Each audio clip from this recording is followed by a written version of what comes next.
بسم الله الرحمن الرحيم. السلام عليكم ورحمة الله وبركاته. إن الحمد لله نحمده تعالى ونستعينه ونستغفره ونتوب إليه ونعوذ بالله من شرور أنفسنا وسيئات أعمالنا. من يهده الله فلا مضل له ومن يضلل فلا هادي له. أشهد أن لا إله إلا الله وحده لا شريك له وأشهد أن محمدا عبده ورسوله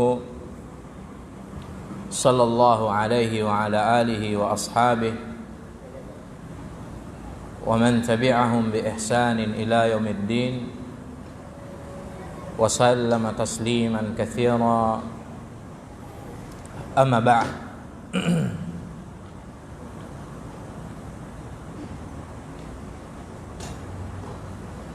Melanjutkan kembali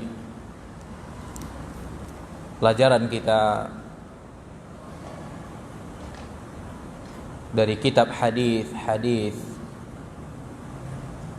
An-Nabawi,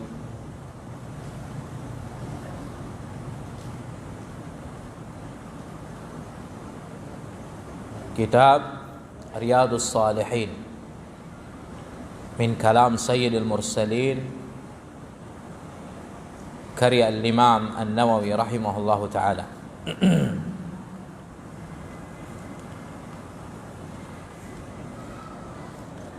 Hadis-hadis seputar al-muraqabah,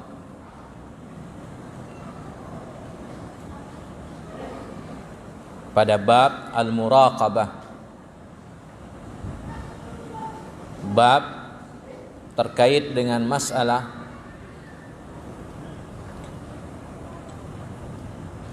bahwasannya Allah Jalla wa Ala senantiasa memperhati dan mengawasi, melihat dan mengetahui keberadaan hamba-hambanya di dalam setiap kondisi dan keadaan mereka. Tidak ada yang luput, yang samar sedikit pun di sisi Allah Tabaraka wa Ta'ala atas mereka. Maka hadis yang berikutnya adalah sebagaimana yang beliau katakan di sini, wa ammal ahadits fal awwalu an Umar ibn al-Khattab radhiyallahu anhu. Yang pertama dari jalan Umar Amirul Mukminin Abi Hafs ibn al-Khattab radhiyallahu taala anhu wa ardhah. Dia mengatakan, qala bainama nahnu julusun 'inda Rasulillah sallallahu alaihi wasallam dzata yaumin. Ketika kami duduk-duduk bermajlis bersama Rasulullah sallallahu alaihi wasallam pada suatu hari, id tala'a 'alaina rajulun syadidu bayadhis thiyab. Ketika itu muncullah ke tengah-tengah kami seorang lelaki yang sangat putih pakaiannya, bajunya, syadidu sawadi sya'ri, dan sangat hitam rambutnya, berkilat, rapi. La yura alaihi atharus safar, namun tidak terlihat padanya bekas-bekas orang yang sedang melakukan perjalanan atau datang dari negeri seberang. Kemudian safar, melakukan perjalanan. Wala ya'rifuhu minna ahadun, dan juga tidak ada seorang pun dari kami yang mengenalnya, sosok laki-laki ini. Hatta jalasa ila Nabi sallallahu alaihi wasallam fa asnada rukbatayhi ila rukbatayhi. Sehingga lelaki ini duduk mendekat ke Nabi sallallahu alaihi wasallam, dia pertemukan dua lututnya kepada dua lutut Nabi alaihi salatu wassalam. Wa wada'a kaffaihi ala fakhidai, dan laki-laki itu meletakkan kedua tangannya di atas kedua pahanya. Wa qala, kemudian mengatakan, ya Muhammadu akhbirni 'anil Islam. Mulai bertanya, wahai Muhammad sallallahu alaihi wasallam, khabarkan kepadaku tentang Islam. Faqala Rasulullah sallallahu alaihi wasallam, maka Rasulullah sallallahu alaihi wasallam menjawab bersabda, al-Islamu an tashhada an la ilaha illallah wa anna Muhammadan Rasulullah.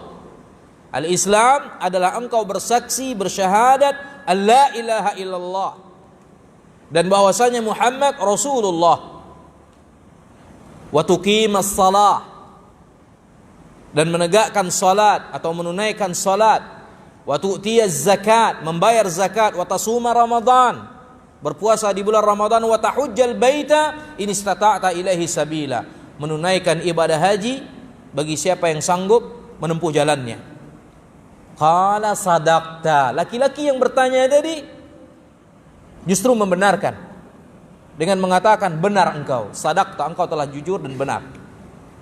Fa'ajibna, maka tentu para sahabat yang ada ketika itu yang menyaksikan soal jawab, kemudian kemudian dia benarkan jawaban Rasulullah SAW. Fa'ajibna, merasa takjub dan heran.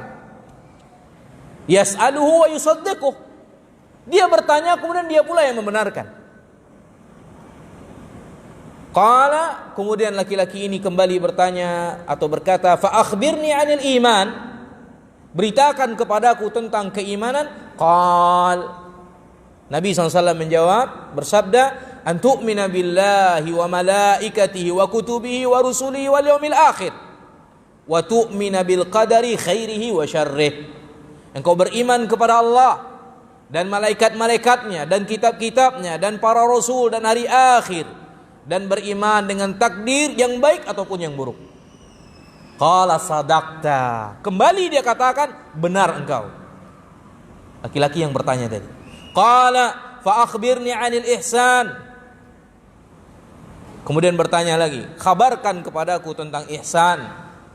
Qal, Nabi sallallahu alaihi wasallam bersabda menjawab,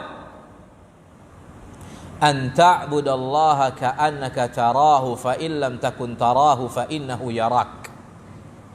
Engkau beribadah kepada Allah Jalla wa Ala seakan-akan engkau melihatnya, namun jika seandainya engkau tidak mampu melihatnya, ketahuilah dialah Allah Jalla wa Ala senantiasa melihat dan memperhatikanmu. Ini syahid dari hadis terkait dengan bab al-muraqabah, bahwa para hamba senantiasa diawasi, dilihat, diperhatikan oleh Allah Jalla wa Ala, yang maha berilmu, yang maha melihat, yang maha mendengar, yang maha mengawasi. Qala fa akhbirni 'anis sa'ah, kemudian dia lanjutkan, kabarkan kepadaku tentang hari kiamat. Qala mal mas'ulu 'anha bi'a'lama minas sa'il. Lihat apa jawaban Nabi SAW. Orang yang ditanya tentang hari kiamat tidaklah lebih tahu daripada orang yang bertanya.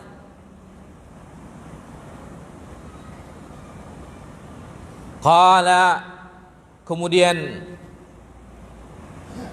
bertanya kembali, fa akhbirni an amaratiha, kabarkan kepadaku tentang tanda-tandanya. Qala an talidal amatu rabbataha. Nabi SAW menjawab bahwasanya nanti di antara tandanya adalah seorang budak wanita melahirkan tuannya, majikannya. Wa antara al-hufat al-urat al-'alah ri'a asya'i yatatawaluna fil bunyan. Di antara tanda-tandanya lagi, engkau akan melihat orang yang miskin papa, tidak punya alas kaki, bahkan tidak punya pakaian. Mereka berlomba-lomba di dalam membangun bangunan. Thumman talaqa, kemudian berpindah, falabithtu maliyan, sejenak berjalan masa dan waktu. Thumma qala, kemudian dia bertanya, yaitu Rasulullah SAW, ya Umaru atadri manis sa'il. Ditanyakan kepada Umar, tahukah engkau siapa yang bertanya tadi? Qultu Allahu wa rasuluhu a'lam. Maka Umar yang merawikan hadis mengatakan, Allah dan Rasulnya yang tahu. Allah wa rasuluhu a'lam. Allah dan Rasulnya yang lebih tahu dan berilmu. Qala fa innahu Jibrilu atakum yu'allimukum dinakum. Maka Nabi SAW mengatakan, sungguhnya lelaki itu adalah Jibril, datang kepada kalian untuk mengajarkan kalian agama kalian. Rawahu Muslim. Hadis ini riwayat Imam Muslim. Nah,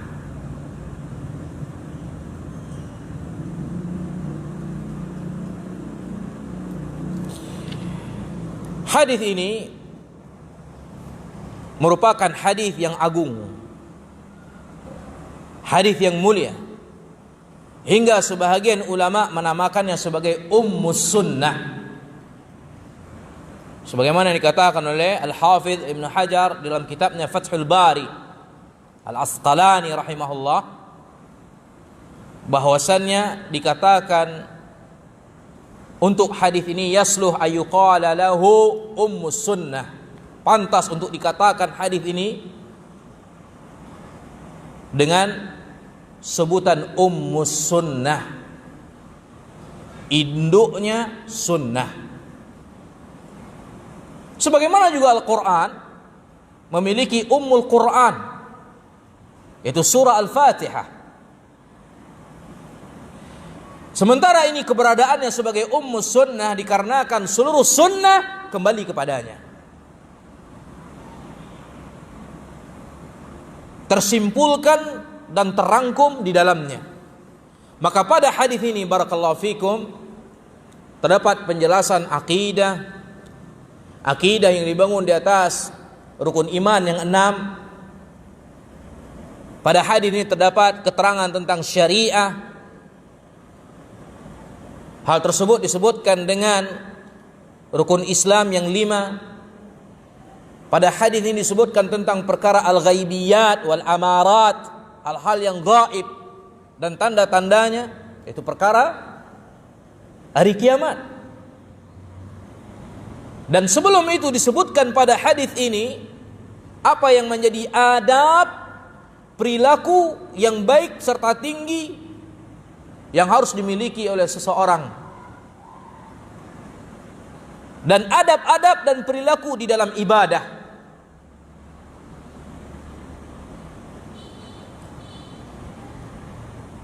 Dan dalam hadis ini juga mengandung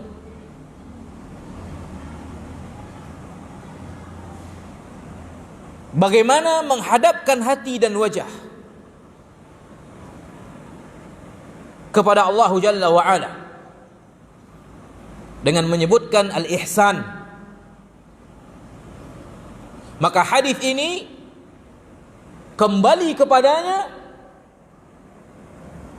kebanyakan dan sebahagian besar makna-makna yang ada pada sunnah Rasulullah sallallahu alaihi wasallam, dan segenap usul, pokok-pokok, dasar-dasar hadis-hadis an-nabawiyah ada pada hadis ini.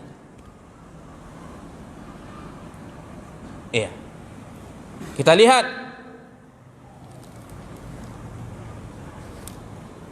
hadis ini menyebutkan bainama nahnu julusun 'inda Nabi sallallahu alaihi wasallam, ketika kami duduk-duduk bersama Nabi sallallahu alaihi wasallam.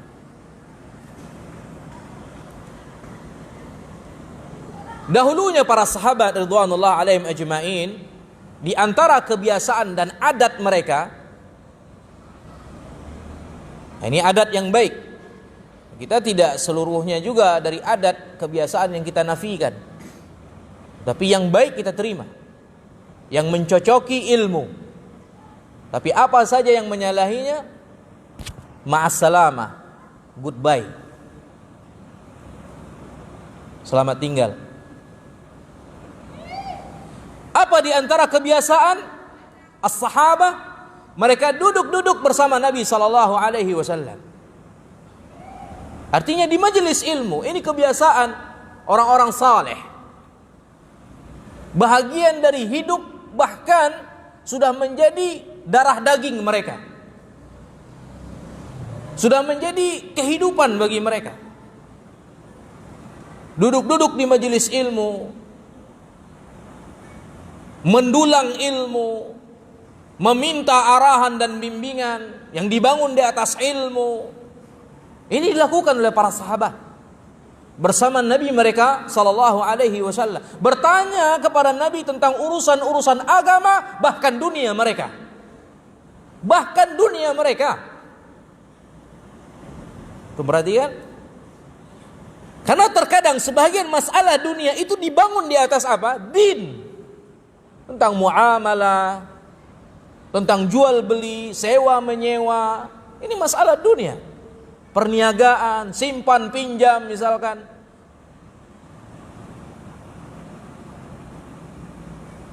Terkadang butuh kepada ilmu dan bertanya kepada ahli ilmu dalam masalah yang kita tidak mengetahuinya. Sehingga dengan hal itu seorang hamba beribadah kepada Allah Jalla wa Ala. Fas'alu ahla dzikri in kuntum la ta'lamun. Perintah untuk apa? Mendatangi ahli ilmu, dari alim ulama, bertanya, meminta bimbingan dan arahan dalam perkara yang kalian tidak mengetahuinya. Maka di dalam satu majelis dari majelis-majelis mereka bersama Nabi sallallahu alaihi wasallam, sebagaimana dalam hadis ini disebutkan, seorang lelaki muncul dalam bentuk yang menakjubkan. Dalam bentuk yang menakjubkan. Pakaian putih bersih, rambut rapi, hitam, rapi, disisir, diminyaki. Nah, ini diantara bentuk keajaiban. Kalaulah seandainya lelaki ini bahagian dari penduduk negeri, tentu mereka akan mengenalnya. Maka tentu ini menunjukkan bahwa orang ini bukanlah dari penduduk negeri, bukan orang yang berdomisili di situ, bukan ahlul balad, bukan anak negeri. Tetapi nggak ada juga tanda-tanda dia datang dari perjalanan jauh, safar. Sebagaimana dikatakan, kalau orang yang datang dari negeri seberang misalkan, atau tetangga, biasanya kan kotor pakaiannya, tidak rapi penampilannya, dan semacamnya. Apalagi di zaman dahulu, semuanya pakai tunggangan yang terbuka. Beda dengan sekarang, mungkin serba ditutup pakai AC, ya kan? Ala kulli hal, kebiasaan musafir itu sya'than, asy'atha, aghbar, pasti berdebu, kotor, ada tanda-tanda safar. Tetapi pada akhir hadis tampak jelas ternyata lelaki itu adalah Jibril, malaikat Allah yang mulia alaihi salam, datang dengan bentuk sosok lelaki yang seperti ini. Sebagaimana ceritakan, Jibril alaihi salam datang kepada Nabi sallallahu alaihi wasallam pada kebanyakannya dalam bentuk seorang lelaki. Kenapa? Karena anak Adam tidak akan sanggup melihat malaikat dalam bentuk yang Allah ciptakan dia sebagai malaikat. Oleh karena itu dia datang terkadang dalam bentuk seorang lelaki, agar manusia tidak takut dan lari atau merasa ngeri terhadap penampakannya. Kecuali malaikat datang ketika mencabut nyawa, ketika al-maut, dan ketika al-azab, menyiksa dan mengazab.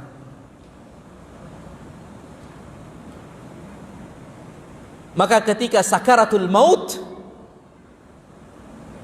atau ketika dicabutnya nyawa, datangnya kematian, atau menyiksa dan mengadab, wal iyadzu billah, malaikat datang dalam bentuk aslinya yang begitu menakutkan. Sebagaimana Allah tabaraka wa taala katakan, yauma yarawnal malaikata la busyra yauma idzil lil mujrimin, dalam surah Furqan. Di hari nanti di mana mereka akan melihat bagaimana malaikat dalam bentuk yang menakutkan dan bengis mengatakan tidak ada kegembiraan bagi orang-orang mujrim yang bergelimang dosa dan maksiat dan penuh dengan kejahatan. Adapun ketika datang dengan penuh rasa aman dan tentram dan kebahagiaan, malaikat rahmat datang dengan hal-hal yang menggembirakan manusia. Allah Jalla wa'ala memberikan kemampuan kepada mereka untuk berada atau di atas bentuk-bentuk yang berbeda-beda, mukhtalifah, sesuai dengan keadaan. Dan kemudian Nabi SAW tidaklah melihat Jibril di dalam bentuk aslinya kecuali hanya 2 kali. Kecuali hanya 2 kali. Pertama di Batha, Makkah, ketika bersangatan kesulitan Nabi SAW dari gangguan dan kejahatan kufar Quraisy, Jibril datang memperlihatkan bentuk dan diri dan bentuk aslinya kepada Nabi SAW yang menutupi ufuk untuk menenangkan hati Nabi, menyabarkan dan memberikan berita gembira kepada Nabi SAW. Sebagaimana disebutkan oleh Imam Bukhari dan hadis-hadis yang lainnya. Dan kemudian yang kedua ketika melihat Jibril Lailatul Mi'raj, di peristiwa Isra Mi'raj di Sidratul Muntaha,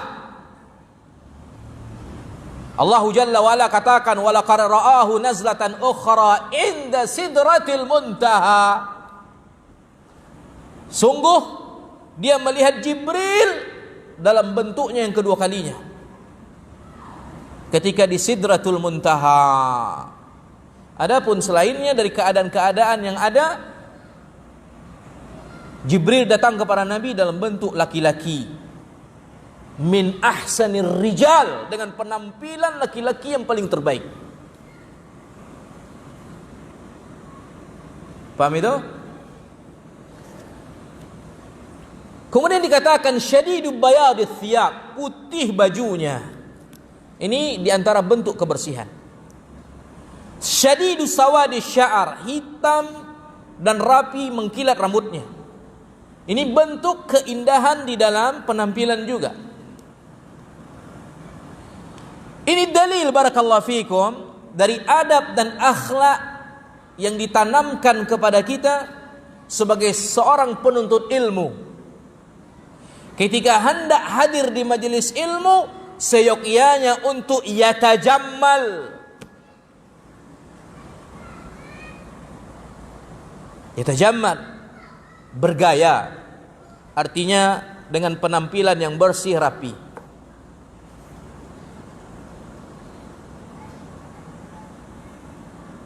Datang dalam bentuk yang bersih, yang rapi, yang indah. Sebagaimana Jibril datang sebagai muallim dan muta'allim, sebagai seorang guru dan belajar. Begitupun juga dengan guru. Jangan datang mengajar dengan penampilan sesuka hati, jangan. Harus diperhatikan adab-adab dari kebersihan dan keindahan di dalam penampilan. Karena majelis ilmu merupakan majelis yang wakar, yang harus dihormati, yang dimuliakan.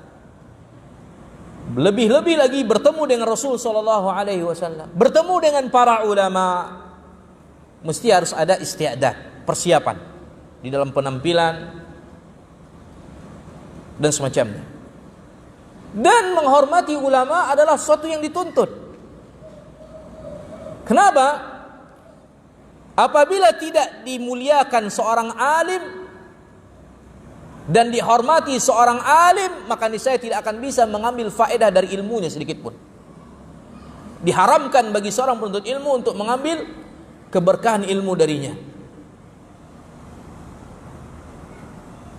Jadi seorang alim itu harus dihargai, dihormati. Tidak bisa diperlakukan seperti yang lainnya. Dan ini diajarkan dalam din, agama kita. Tapi bukan dengan bentuk yang berlebih-lebihan dan hulu seperti yang dilakukan oleh Sufinya dan Syiah. Ini setali dua uang, sabale dua bale kalau kata orang awak. Namun Syiah, Sufi, sabale dua bale. Sampai kadang sujud-sujud ke guru, dicium kakinya, air liurnya kadang diambil, bahkan air cuci kakinya macam-macam. Apalagi 10 Muharram kemarin tuh, Asyura. Mau bicara ya, ini terjadi. Kotoran tinja guru-gurunya dimakan rebutan. Bahkan air kencingnya diminum. Itu sahih, itu bukan hal yang buat-buat itu. Dan mereka sendiri yang merekam dan mereka ekspos sebagai bentuk kegembiraan bagi mereka. Karena kebodohan. Memperlihatkan kebodohan sendiri namanya. Bukan itu yang kita minta. Sujud-sujud kepada guru, nunduk-nunduk, tidak, bukan begitu. Tapi hormati, hargai sebagaimana agama kita mengajarkannya.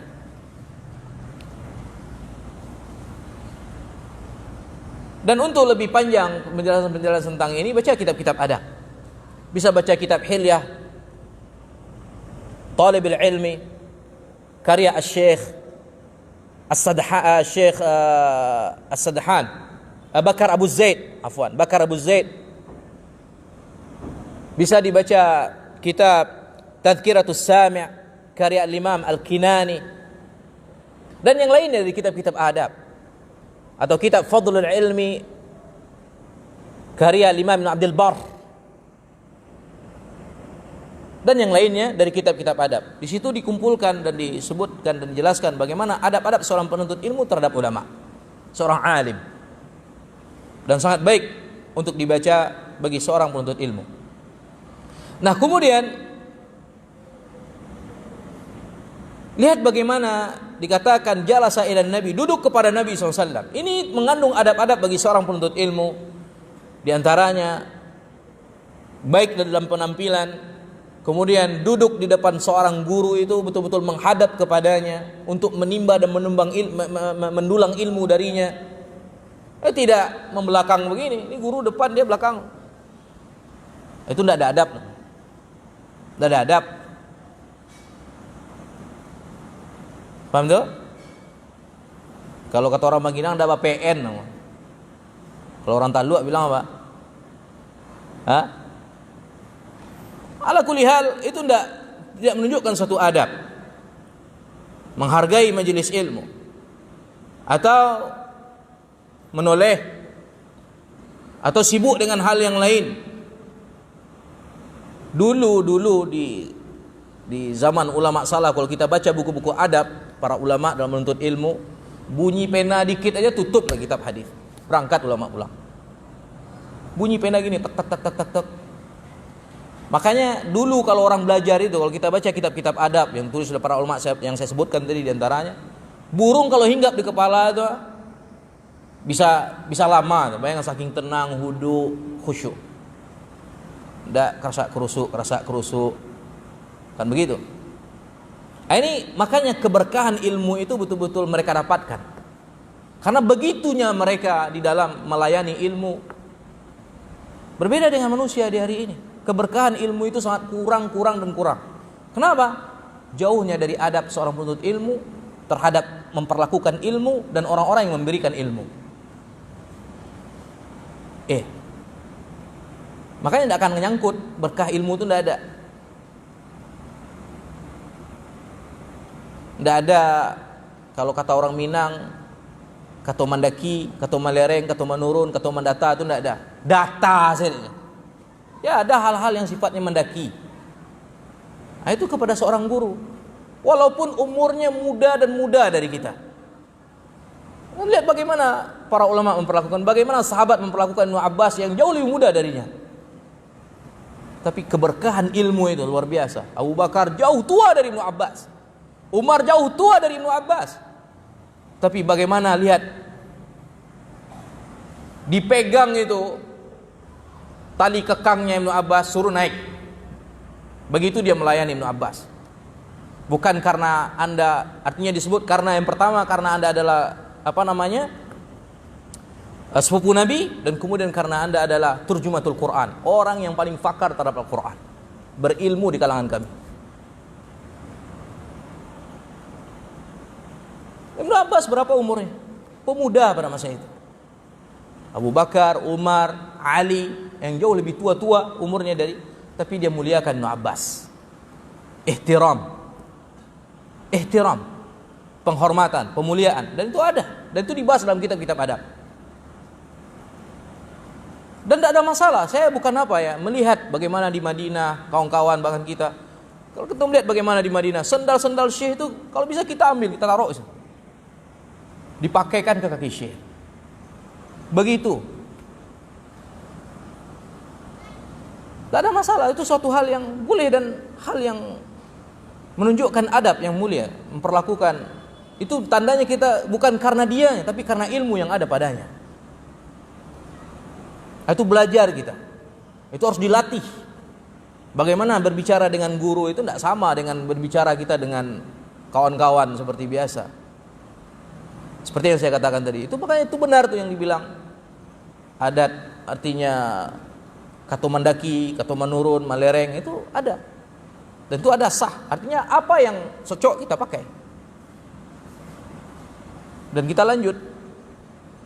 Dan begitu pun juga adat itu kan dia menyesuaikan juga dengan syariat. Dan itu hal yang tidak diingkari oleh pemangku-pemangku adat.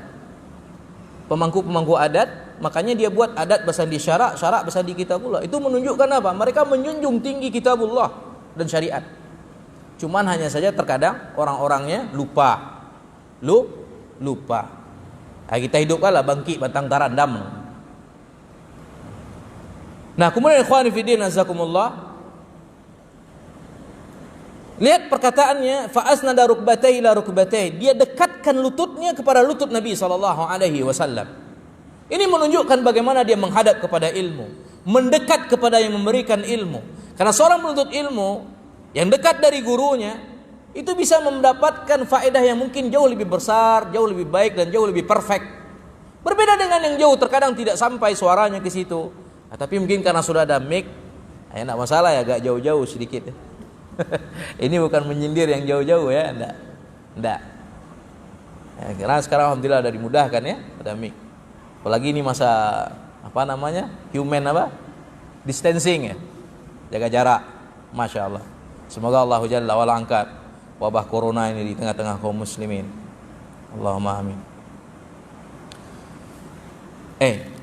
Kemudian wa wadda'a kaffai, dia letakkan kedua tangannya, yaitu Jibril, di atas kedua paha Nabi sallallahu alaihi wasallam.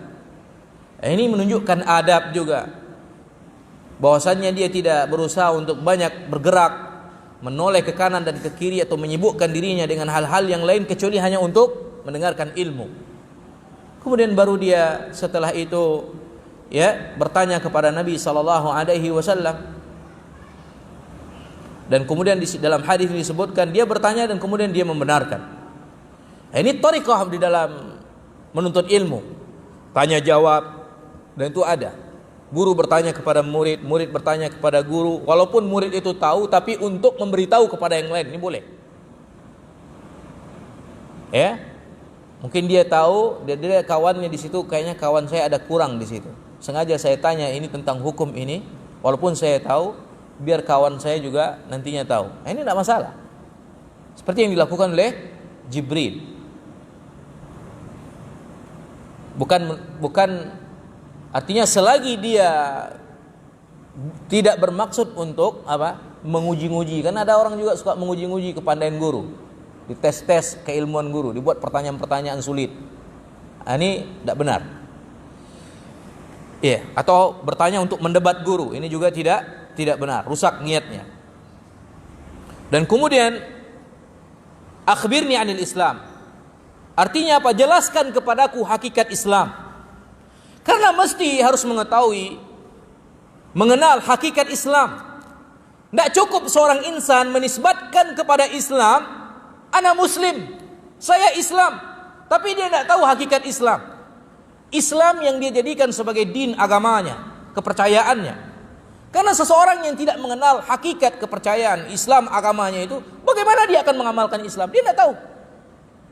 Faqidu syai' la yu'tih, kata orang Arab. Orang tidak punya, apa yang bisa diberi? Dia tidak punya. Kalau dia tetap memaksakan diri beramal, cenderung apa?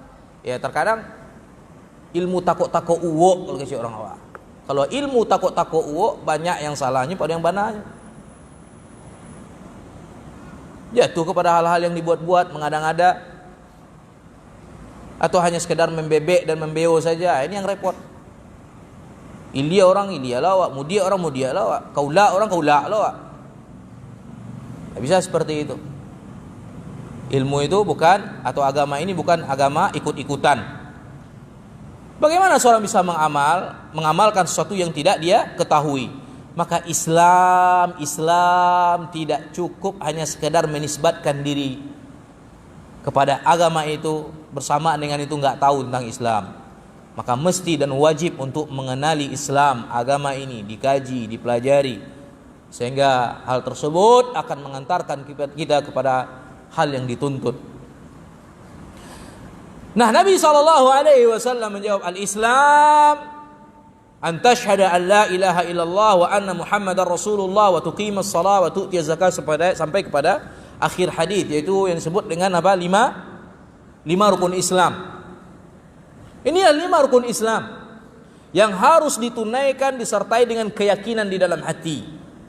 Maka apa yang menjadi tambahan dari 5 tersebut itu dikatakan ada hal-hal yang wajib juga, dan ada juga hal-hal yang sunnah juga.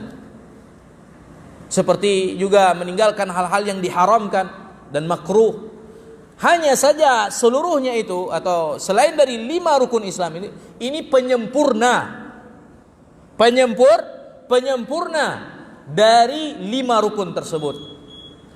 Bisa dia penyempurna di dalam hal yang wajib, bisa dia penyempurna di dalam hal yang mustahab, yang dicintai atau sunnah. Adapun yang ini dia merupakan rukun, dia merupakan asas, pondasi yang di atasnya dibangun Islam. Yang dibangun Islam. Maka barang siapa yang meninggalkan satu rukun saja, jangankan semua rukun, satu rukun saja, maka tidak ada manfaat baginya dari kewajiban-kewajiban yang lain yang dia lakukan, atau hal-hal yang sunnah yang dia lakukan. Karena dia tidak membangun amalan-amalan yang wajib dan sunnahnya di atas rukun. Maka ibaratnya itu adalah pondasi, bangunan yang dia bangun di atasnya. Maka rukun-rukun ini bukan menunjukkan seluruh Islam, enggak. Oh, saya 5 aja lah. Enggak, bukan seperti itu. Rukun ini hanya sebatas semacam pondasi, pokok-pokok dasar-dasarnya. Adapun Islam wasi', satu hal yang luas. Maka apa saja yang diperintahkan oleh Allah tabaraka wa taala, dan apa yang diperintahkan oleh Allah jalla wa ala untuk ditinggalkan, maka seluruhnya adalah Islam. Melakukan apa yang diperintahkan, meninggalkan apa yang dilarang, itu adalah Islam. Kurangnya dia seukuran dengan apa yang dilakukan, apa yang ditinggalkan. Sempurnanya dia sesuai dengan apa yang diamalkan. Paham itu? Waktu membatasi kita. Dan kemudian saya tutup dengan firman Allah, ya ayyuhalladzina amanu udkhulu fis-silmi kafah. Bukankah Allah seru wahai orang-orang beriman, masuklah ke dalam Islam itu kafah. Masuk ke dalam Islam itu seluruhnya, enggak diambil sebagian, tinggalkan sebagian. Tapi muslim berusaha untuk memenuhi seluruhnya sesuai dengan kemampuan, dan tidak sengaja untuk meninggalkan sebagian dan dipakai sebagian. Enggak, ini enggak cukup. Insyaallah taala di pekan yang akan datang kita lanjutkan kembali penjelasan hadis yang panjang ini. Subhanakallahumma wa bihamdika asyhadu an la ilaha illa anta astaghfiruka wa atubu ilaik. Sallallahu alaihi wa sallam. Alhamdulillah rabbil alamin.